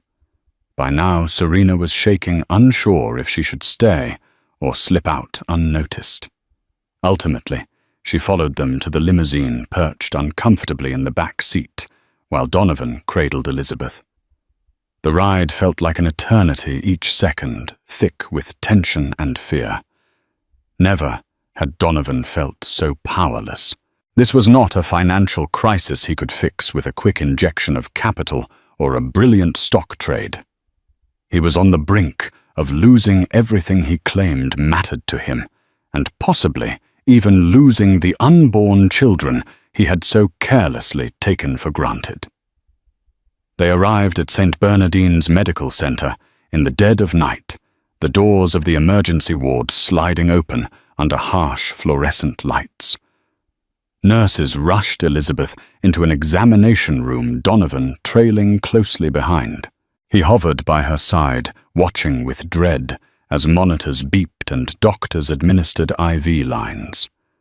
Serena lingered in the waiting area, hands clasped tightly, face pale. She felt starkly out of place. A nurse, noticing her anxious demeanor, whispered, "Are you family?" Serena shook her head, barely managing a polite smile. She took a seat, struggling with a mix of guilt, fear, and resentment. Resentment toward Donovan for putting her in this humiliating position. Guilt for playing a role in what might be a catastrophic medical emergency. Inside the examination room, the obstetrician delivered cautious news. Elizabeth was having contractions prematurely, possibly triggered by emotional stress. The babies were at risk if her blood pressure didn't stabilize soon. Donovan felt a crushing weight. This was the real consequence of his duplicity. Not just an angry spouse or a ruined social reputation, but the potential harm to innocent lives. With quiet efficiency, Elizabeth was transferred to a private room in the maternity wing. Donovan sat by her bedside, stroking her hand, feeling both helpless and regretful. He tried to speak to offer some comfort, but Elizabeth flinched away. Her eyes flickered with pain and betrayal. She was a woman who had given her heart, body, and trust to a man who'd taken all three for granted. Hours crawled by. The hospital's white corridors and antiseptic odor provided the backdrop for Donovan's introspection. He had always prided himself on having control over markets, over deals, over his life's narrative. Yet here he was, powerless. In the waiting area, Serena wrestled with her own turmoil. She texted a friend. Stuck at a hospital. Disaster night. Call you later. She couldn't bring herself to leave. A part of her needed closure, needed Donovan to acknowledge her. But as dawn approached, she realized how naive that longing was. She overheard bits of conversation between nurses. Elizabeth was stabilized, the twins appeared unharmed for now. But the emotional damage was incalculable. Eventually, Donovan emerged from Elizabeth's room, dark circles under his eyes. He approached Serena, who stood up hastily, her posture stiff. In the empty corridor, they exchanged hushed words. "Are you okay?" Serena asked, her voice trembling with concern. "Not really." Donovan admitted, his tone frayed. "Elizabeth's resting now. The babies seem to be okay, but it was close. I can't." He swallowed, unable to complete the thought. Serena nodded slowly, tears threatening to spill. "I didn't want this to happen." Donovan let out a shaky breath. "Go back to the mansion, or a hotel. I'll make arrangements for you. But I can't leave Elizabeth." Serena searched his face, hoping for some signal that their relationship mattered. Instead, she saw a broken man, guilt-ridden and desperate to cling to his wife and unborn children. Words felt futile. She only managed a nod, before turning to walk away, the corridor lights flickering overhead like a silent judgment. In that moment, Donovan understood that the life he thought he could compartmentalize was shattered. There would be no neat division between his respectable existence with Elizabeth and his clandestine affair with Serena. Everything had collided, and the fallout would test every inch of his fortitude and Elizabeth's. News travels fast in privileged circles. By mid-morning, Elizabeth's parents, Andrew and Caroline Radcliffe, arrived at the hospital in a flurry of concern and indignation. Caroline, her posture ramrod straight, confronted Donovan in the corridor. "You liar!" she hissed, jabbing a finger at his chest. "You made promises, Donovan. My daughter's life and the lives of my grandchildren are at risk because of your disgraceful behavior." Andrew, a gentle man by nature, seemed older and more frail than usual, grief etching lines across his face. "I trusted you," he said softly, his voice laden with disappointment. "You were the one who insisted on waiting for children until you were ready to be a father." And now this Donovan bowed his head, too ashamed to meet their gazes. "I'm sorry," he murmured. "Truly I am. Nothing I say will justify what happened." Caroline gave a scornful laugh. "That's about the only honest thing you've said so far." With Elizabeth stable but emotionally shattered, the medical staff advised minimal stress to prevent another crisis. It was agreed that for now, Donovan could stay at the hospital. He was, after all, Elizabeth's next of kin, but the Radcliffes made it clear they'd watch him like hawks. Every hour, Donovan checked in on Elizabeth, who maintained a stony silence. She gazed out the window, tears occasionally sliding down her cheeks. Sometimes Donovan tried to hold her hand or whisper an apology. Each time, she pulled away. When evening arrived, the Radcliffes insisted on a family discussion without Elizabeth. Donovan, Andrew, and Caroline convened in a small hospital cafeteria, the smell of coffee and antiseptic heavy in the air. The conversation was tense voices, kept to a low hush. Caroline wasted no time. "Donovan, we want you to leave Elizabeth alone until she recovers. You'll take care of her medical expenses, of course, but you're to stay away until she explicitly asks for you." "Understood." Donovan's mouth felt dry. "Elizabeth is my wife. I can't abandon her in the hospital." Andrew softened his tone. We're not saying abandon her. We're saying give her space. Right now, your presence might be doing more harm than good. Caroline's eyes narrowed. Who knows how many indiscretions you've had behind her back? As far as I'm concerned, you have a lot of explaining to do. Yes, Andrew agreed. And perhaps to a divorce lawyer as well. The word divorce lodged like a bullet in Donovan's chest. He'd never considered that Elizabeth might actually leave him and take the children with her. The possibility ripped open a chasm of fear. At that moment, Donovan realized how precarious his entire empire was. Losing Elizabeth didn't just mean losing the facade of a happy marriage. It could also mean losing the moral anchor that had partially legitimatized his high society persona. Without Elizabeth, Donovan Pierce was just another scheming, heartless tycoon with questionable ethics and no family to give him depth or redemption. "Please," he murmured, voice raw. "Don't talk of divorce yet. Let me do whatever it takes to earn her trust back." Caroline exhaled sharply. "That's up to Elizabeth. For now, respect her wishes. If she wants to see you, fine. If she doesn't, you'll keep away." Donovan nodded, too grief-stricken to argue. The only thing that mattered now was Elizabeth's health and the safety of the twins. Little by little, he realized the irreparable damage he'd caused. If he ever wanted to regain Elizabeth's love, or even her tolerance, he would have to face an arduous road of restitution, if such a thing was even possible. The weekend passed in a blur. Elizabeth showed signs of improvement, though her emotional wounds were far from healed. Donovan took Caroline's advice and stayed mostly away, visiting briefly when Elizabeth gave the green light. He spent his nights at a penthouse suite in a nearby hotel, making calls to business associates and cancelling all non-essential trips. Serena Quinn, meanwhile, disappeared from his immediate orbit. He'd arranged for her to stay in a luxurious suite at the Ritz-Carlton, and he covered the tab without question. Their exchanges were reduced to terse text messages. She resented being sidelined, but had no choice. During this tumultuous period, Donovan discovered that personal crises had a way of exposing hidden vulnerabilities in his business empire.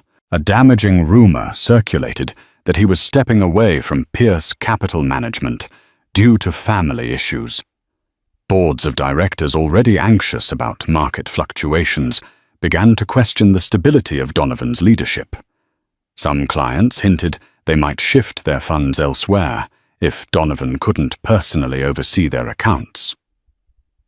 In the midst of these professional woes, Donovan received an unexpected visitor, Rita Halberd, a young journalist from a prominent financial magazine. Rita had sensed the scandal swirling around the Pierce household and wanted an exclusive story.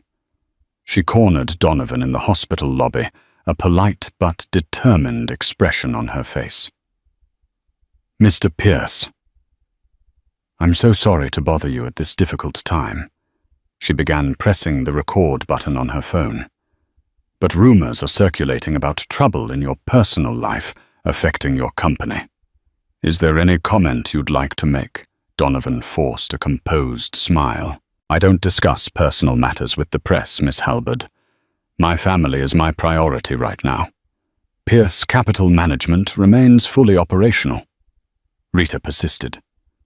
"Any truth to the allegations about an affair causing your wife's hospitalization?"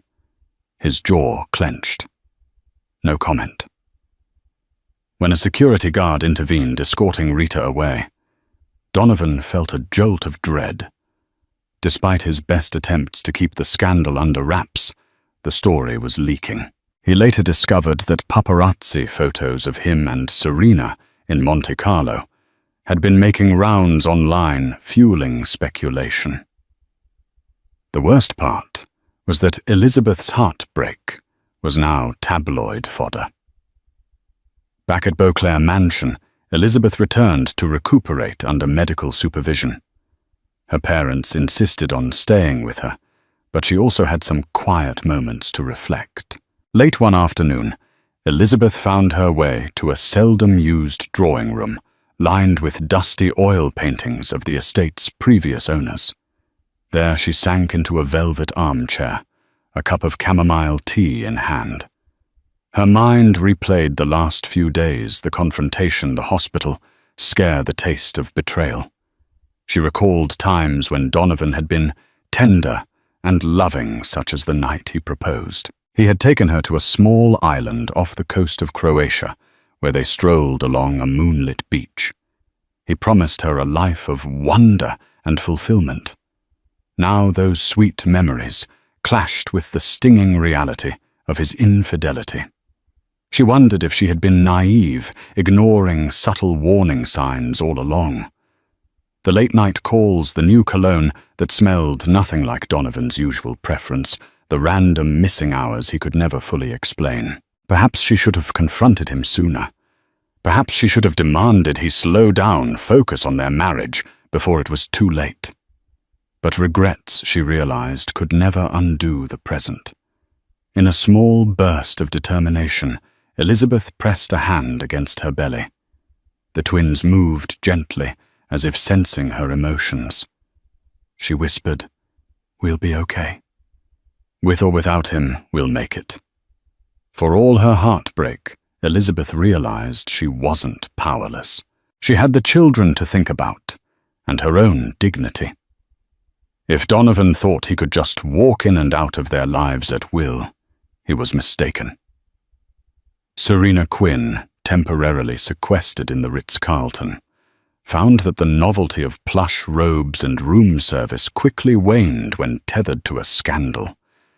She felt like a caged bird, feeding on scraps of reassurance from Donovan's sporadic texts. "We'll talk soon," he would say, or "Need time to handle family matters." Weeks ago, Serena would have found these messages acceptable, even promising. Now they felt dismissive. She resented being treated as an inconvenient afterthought. One evening, in a fit of frustration, she sought out an old friend in the city, a PR specialist named Miranda Vale. Over cocktails, Serena vented about her predicament, the broken promises, the mansion fiasco, and her uncertain future. Miranda listened with rapt attention, occasionally nodding or taking a sip of her martini. "You're so worried about Donovan's image," Miranda observed. "But what about yours? You stand to lose modeling contracts if this scandal blows up. Or you might actually use it to your advantage if you play your cards right." Serena bristled. She wasn't looking to become some gossip sensation. Yet the suggestion swirled in her mind. How could she salvage her own life? Maybe even elevate her status from this mess. A few days later, Miranda set up a clandestine meeting with a tabloid journalist, Kevin Brown, who was offering top dollar for an exclusive interview from the other woman. Serena vacillated. Did she really want to risk Donovan's wrath by selling their story? But the more Donovan ignored her calls, and the more anxious she felt about her livelihood, the more tempting the offer became. Finally, after one particularly icy text from Donovan, "I can't talk right now." "Please stop calling," Serena snapped. She had built her entire adult life on leveraging opportunities. Why should Donovan Pierce escape unscathed, preserving his marriage and reputation, while leaving her hung out to dry? So Serena met with Kevin Brown in a posh rooftop lounge, wearing oversized sunglasses and a scarf to hide her identity. She demanded a sizable sum for any details about her affair with Donovan Pierce. Kevin, practically salivating at the prospect of a sensational scoop, agreed. Over hours and multiple drinks, Serena spilled enough intimate details to fuel a front-page headline in every major tabloid. She revealed their first meeting in Monaco, the hush-hush texts, the gifts, the clandestine weekends. The only thing she kept vague was the fiasco at Beauclair Mansion. Some details, she reasoned, might prove too dangerous or humiliating if fully exposed. By the time she left, the weight on Serena's shoulders felt partially lifted. She knew the story would break soon, that Donovan would likely feel betrayed and furious. But she also knew she needed to watch out for her own interests. If Donovan wasn't going to make good on his unspoken promises, if he was going to return to Elizabeth and freeze Serena out, then maybe Serena could seize control of the narrative. In a world where wealth and reputation meant everything public sympathy could be leveraged, perhaps in the end, she'd emerge from the scandal not as a regretful mistress, but as a cunning survivor. A week later, the tabloids erupted with headlines. Exclusive model Serena Quinn speaks out on Donovan Pierce affair. The public devoured every detail like vultures on fresh carrion. Pictures of Serena in Monaco in Donovan's penthouse and near Beauclair Mansion splashed across websites and social media feeds. Gossip shows debated the morality of powerful men who think they can have it all. Stock pundits speculated whether Pierce Capital Management would suffer a mass exodus of clients. Donovan woke up to a flurry of panicked calls from business partners, lawyers, and friends. Fury coursed through him at Serena's betrayal. He drafted multiple messages to her, each more accusatory than the last. But he never pressed send. He understood that escalation could lead to more damaging revelations. Instead, he pivoted into damage control, a meeting with his legal team to discuss defamation suits, a press statement asserting that personal matters do not affect the integrity of Pierce Capital's mission, and frantic phone calls to major stakeholders reassuring them he was still firmly at the helm. Elizabeth, meanwhile, read the tabloids with disgust and heartbreak. She had heard enough from Donovan's admissions and the partial truths gleaned from staff at Beauclair. But seeing Serena's smug face on the covers made it all more real. Her parents tried to shield her from the media storm, but the magnitude was impossible to ignore. At one point, Elizabeth snapped at Caroline. "No more. I don't want to hear or see anything about that woman. It's my life, my marriage. I'll decide how to handle it." Yet a part of Elizabeth felt a strange, unexpected relief. The entire truth was now out there, no more secrets lurking. Donovan's humiliating betrayal was an open wound. Sometimes honesty, even when dragged unwillingly into the public eye, can mark the beginning of genuine healing or a definitive end. A few days into the media circus, Donovan managed to speak privately with Elizabeth at Beauclair. She was seated in the sunroom, a blanket over her lap, the warm glow of afternoon light shining through large glass windows. Her pregnancy was still precarious, but stable. A nurse milled about, ensuring Elizabeth's comfort. Donovan took a seat across from her, hands clasped. He looked thinner than usual, his eyes hollow with regret. "Elizabeth," he began, voice quivering. "I know I can never fully undo what I've done. But I want you to know I'm willing to do anything to make this right." She regarded him with a calmness that unnerved him. "You can't unbreak a heart, Donovan," she replied. "You can only see what grows from the pieces left behind." He swallowed hard, remembering the luminous woman he had married. The thought of losing her and the children shredded whatever bravado remained. "I'm committed to therapy, to counseling, anything you need. You and the twins are my priority now. I understand if you hate me, or if you'll never trust me again. But I want to try." Elizabeth let out a slow exhale. "I don't have answers yet. I need time to figure out what's best for me, and for our children. Right now, I need stability, no more public scandals, no more late-night cat-and-mouse games." Can you promise me that much?" "Yes," Donovan whispered, tears pricking his eyes. "I promise."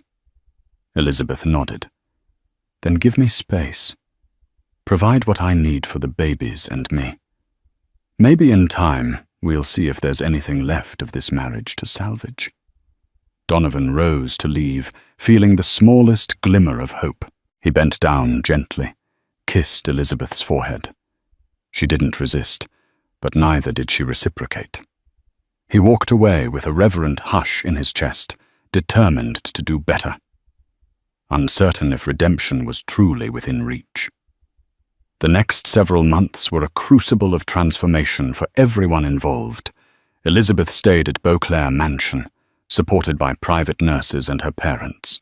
She meticulously prepared for the twins' arrival, reading parenting books, setting up a nursery, and confiding in a therapist recommended by her obstetrician. She recognized that despite Donovan's betrayal, her children deserved a father if he could prove worthy. Yet she also realized she was no longer the passive partner she might once have been. She contacted divorce lawyers, not as a definitive move, but as a precaution. Boundaries had to be drawn. Donovan embarked on a public apology tour, though not the typical kind with press conferences. Instead, he quietly reached out to key figures in his professional circle, explaining that he was going through a personal crisis and assuring them of his unwavering commitment to Pierce Capital. He donated a significant sum to maternal health charities, a gesture partly inspired by guilt, partly by a genuine desire to mend the harm. In a rare display of humility, he sought out a private counselor, a stepsister of a friend. Sessions were grueling, forcing him to confront his reckless impulses, his childhood insecurities, and the toxic pursuit of wealth as a balm for every emotion. He began to see that the same drive that made him a financial success had also corroded his personal life. Serena, meanwhile, found herself both famous and infamous. She was approached by multiple agencies to exploit her new celebrity, but serious brands viewed her as a liability. She capitalized on her notoriety by launching a line of low-tier beauty products, hawked relentlessly on social media. Certain tabloids praised her for bravery in exposing a billionaire, but the more discerning corners of society labeled her a shameless opportunist. She struggled with the knowledge that she might never escape the shadow of this scandal. On lonely nights in her new penthouse, a parting gift from a short-lived romance with another wealthy patron, she questioned whether she had really gained anything from this affair or simply sabotaged her own integrity. As for the public, the scandal became old news once another sensational headline captured their short attention span: Donovan Pierce and Elizabeth Radcliffe. Pierce were yesterday's gossip replaced by new controversies. However, the financial world did not forget so quickly. Donovan faced extra scrutiny in every new venture. Some of his bolder clients grew leery, no longer seeing him as infallible. He moved carefully, treading water to maintain his empire's stability, while balancing the turbulent waters of his personal life.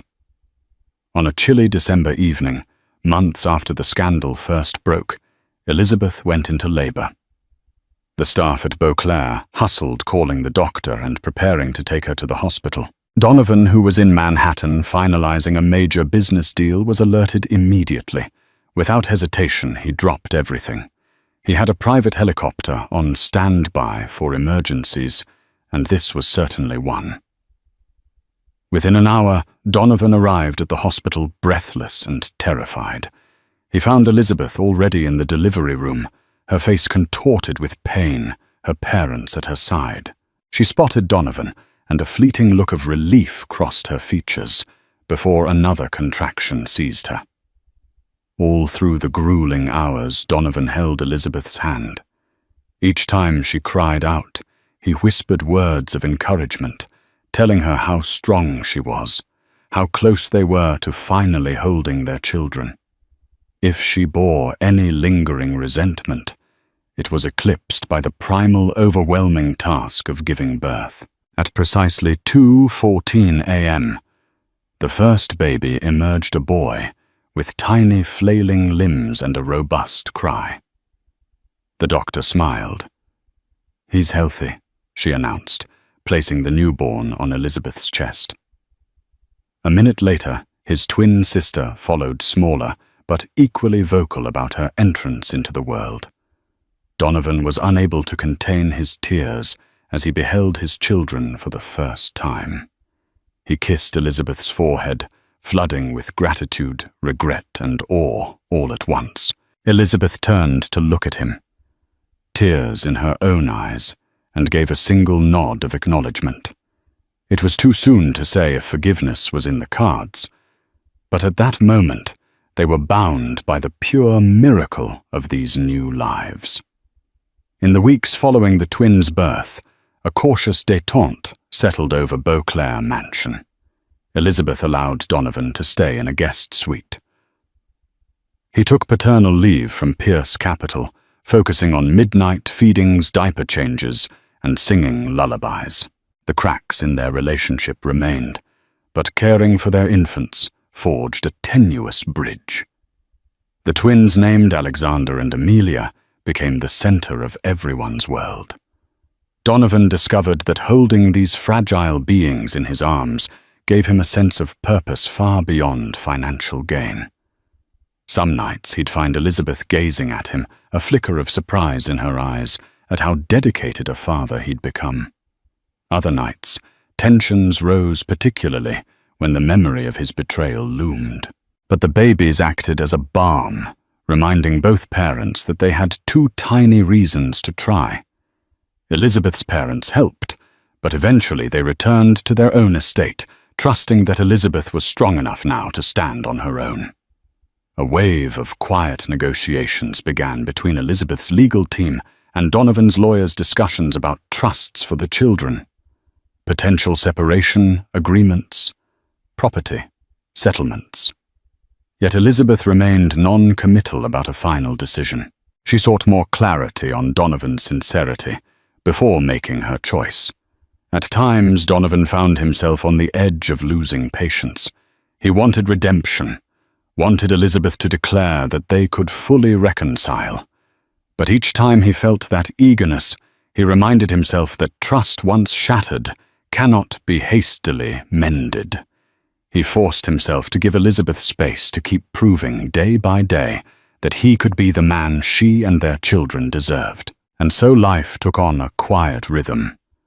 Nighttime feedings under the mansion's vaulted ceilings, squeals of newborn laughter in the morning, and guarded conversations in the afternoon. Donovan learned that fatherhood wasn't just a new label, it was an all-consuming transformative role. And Elizabeth, for all her heartbreak, found moments of solace watching Donovan cradle their infants, singing lullabies in a soft, unsteady voice she'd never heard from him before. Winter gradually yielded to spring, bringing fresh growth to Beauclair's gardens.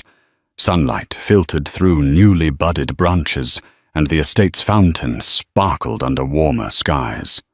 The twins reached 3 months old, their personalities beginning to blossom.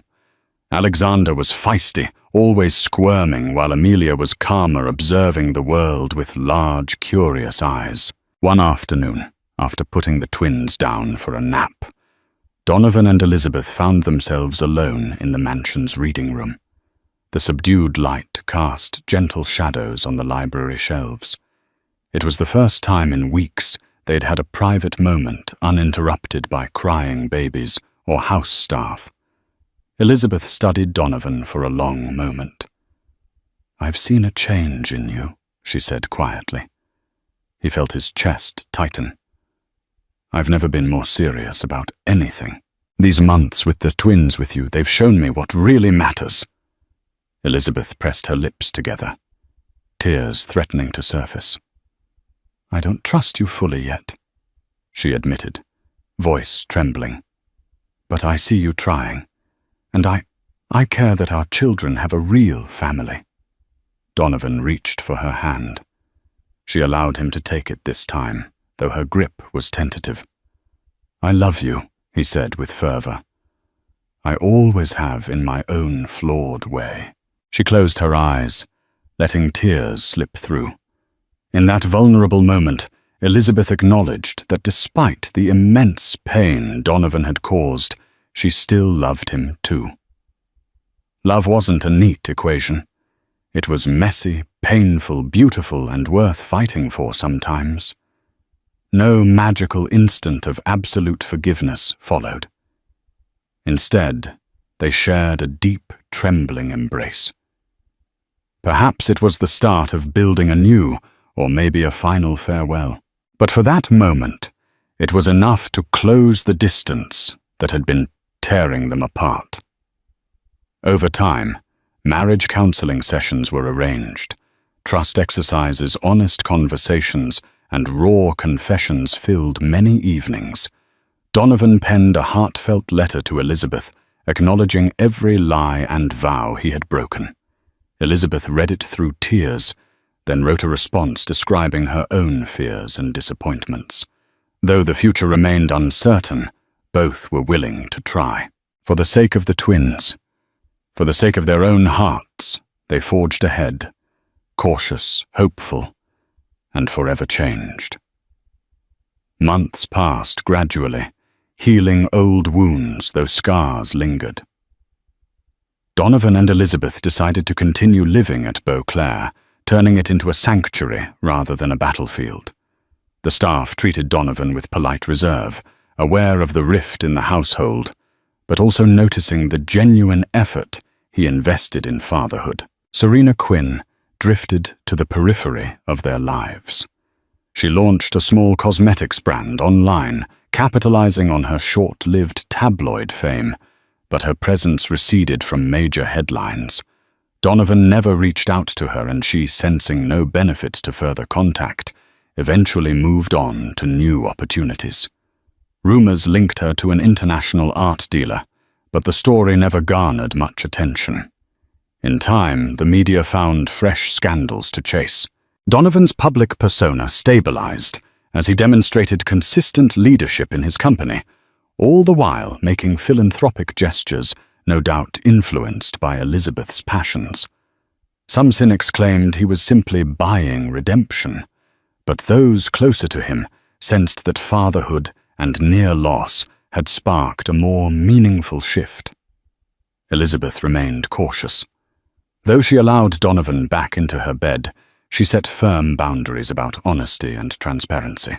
She demanded and received proof of Donovan's finances, phone records, and schedules.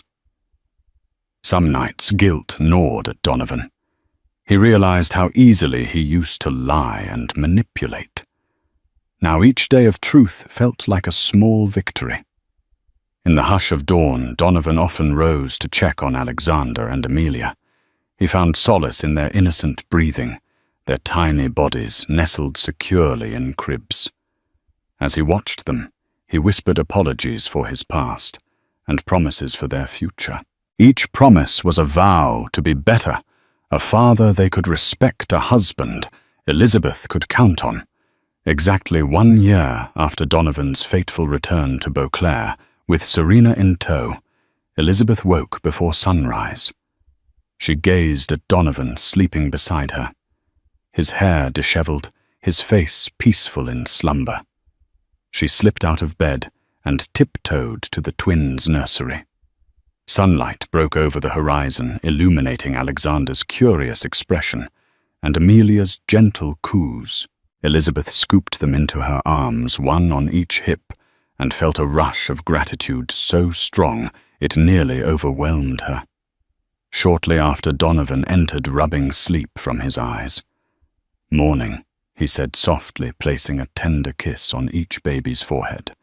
Then he looked at Elizabeth, searching her face for signs of acceptance. She offered a small smile. The tension that once gripped their every interaction had eased, replaced by a quiet understanding. They carried the twins downstairs to the breakfast table, where the staff prepared a light meal. Over coffee and pureed fruit for the babies, Elizabeth cleared her throat. "I have an announcement," she said, drawing Donovan's full attention. "I'm ready to give us a real chance. No more guest suite, no more half measures. But Donovan, if you ever betray me again, that's it. We're done." He felt the air rush from his lungs, relief washing over him. "I won't. I promise." He reached across the table and gently squeezed her hand. Their eyes locked in a moment of unspoken agreement. Months of therapy, raw conversations, and unwavering devotion to their children had led them here, still bruised but willing to live as a unified family. The rebuilding process had been painstaking each day, a test of Donovan's sincerity and Elizabeth's capacity for forgiveness.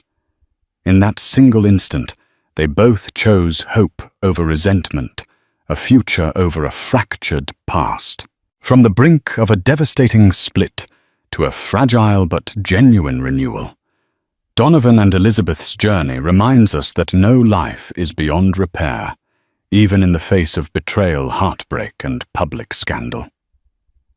Sometimes the hardest lessons come wrapped in pain and regret, but it's how we grow from them that truly defines our story. Through newborn cries and sleepless nights, they discovered a new depth of love and unity, proving that second chances, while never guaranteed, can blossom if nurtured with honesty and perseverance.